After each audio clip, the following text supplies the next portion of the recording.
Bagaimana testimoni Ilham setelah mengikuti proyek kewarganegaraan di Lapas Sanana?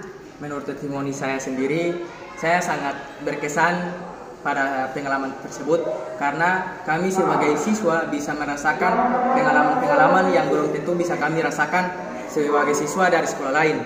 Karena kami pergi ke lapas dan ini meninjau ada fasilitas apa saja di dalam lapas tersebut. Nanti ini aktivitas apa saja yang dilakukan oleh para tahanan atau warga binaan di dalam lapas kelas 2B Sanana setiap hari, seperti dari bangun pagi sampai tidur ulang itu mereka melakukan apa saja. Dan kami juga bisa mengetahui bahwa lapas Sanana bukan cuma pusat penahanan tapi pusat pembinaan, seperti mereka pada saat di lapas sana ini warga binaan itu mendapat binaan seperti membuat peralatan-peralatan, kerajinan-kerajinan, dan memasak. Itu nanti diajari oleh petugas-petugas di sana. Terima kasih.